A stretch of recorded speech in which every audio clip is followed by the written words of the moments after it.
नमस्कार दोस्तों, ज्ञान लो में आप सभी का स्वागत है। धन उपार्जन और धन के संचलन की विद्या का ज्ञान बच्चों को प्रारंभिक तौर पे ही देना प्रारंभ कर देना चाहिए। जिस प्रकार विद्यालयों में हम बच्चों को भाषाओं का ज्ञान, विज्ञान, इतिहास, भूगोल, गणित, अंकगणित की शिक्षा प्रदान करते हैं, उसी प्रकार हमें बच्चों को पैसे के बारे में, धन के बारे में बताना अत्यावश्यक होता है।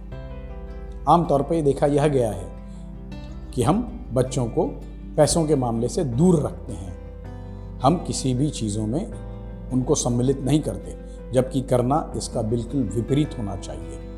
यूनिवर्सिटी ऑफ कैम्ब्रिज के एक अध्ययन में पाया गया कि बच्चों में धन को समझने, देखने की क्षमता 3 वर्ष से 7 वर्ष की आयु में अत्यधिक होती है और वो 7 वर्ष की आयु में आते आते धन को समझने, देखने लगते हैं। उम्र के 7 साल से 13 साल की आयु में बच्चे आपको देखते हैं। आप धन उपार्जन कैसे कर रहे हैं, उसका सदुपयोग किस प्रकार कर रहे हैं। यह उम्र में बच्चे आपकी ओर आकर्षित होते हैं, आपके किए जा रहे हर कार्य को ध्यान से देखते हैं। इस संक्रमणकारी उम्र में बच्चे सही मायने में अपने आदर्शों, अपने मूल्यों का निर्माण करते हैं। दोस्तों, मुझे याद है मैं एक वित्तीय कंपनी में कार्यरत था।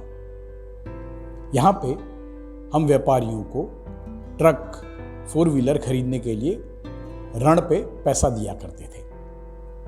किसी कारणवश एक व्यापारी का पैसा, मासिक किश्त 2-3 महीनों से नहीं आ रही थी, तो मैं उसके दुकान में, उसके ऑफिस में उससे मिलने गया।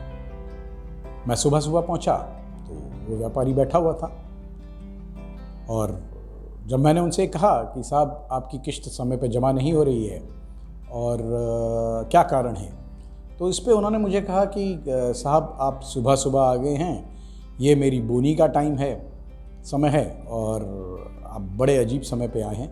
आप दोपहर में या शाम को आइएगा, तब हम इस पे बात करेंगे। खैर, मैं वहाँ से निकलने की तैयारी कर ही रहा था तो मैंने देखा एक बच्चा, तकरीबन 12 साल का लड़का रहा होगा, वो एक नोट की गड्डी लेके गिन रहा था। मैंने बोला ठीक है, होगा। मैं वहाँ से निकल के आ गया। आने के बाद मैं शाम को फिर पहुँचा। फिर मैं वो साहब के पास गया, मैंने अपना परिचय दिया। फिर मैंने कहा कि साहब मैं यहाँ से आया हूँ और ये किश्त आपकी जमा नहीं हुई है। उसी सिलसिले में मैं सुबह भी आया था। तो उन्होंने मुझे कहा देखिए साहब, आप आए हैं, बहुत अच्छी बात है, परंतु व्यापार बड़ा मंदा चल रहा है। काफ़ी समय से व्यापार में नुकसान उठाना पड़ रहा है और इसी कारणवश मैं किश्त अदा नहीं कर पा रहा हूँ, परंतु थोड़े समय में मैं आपके पैसे दे दूँगा, कंपनी में आपके पैसे दे दूँगा। खैर, मैं वहाँ से फिर जब निकलने को हुआ तब मैंने फिर से देखा वो बच्चा नोट की गड्डी गिन रहा है।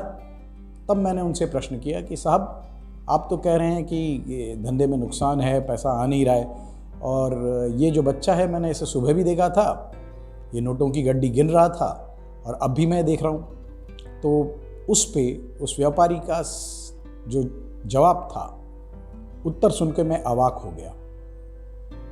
उन्होंने मुझसे कहा कि मित्र, ये मेरे दुकान में काम करने वाला लड़का नहीं है, मेरा बेटा है और मैं इसे आज से ही प्रशिक्षित कर रहा हूँ, क्योंकि मैं जानता हूँ कल को, आने वाले कल में इसे नोट ही गिनने हैं। तो ये एक ही बंडल को उलट पलट के सुबह से गिन रहा है।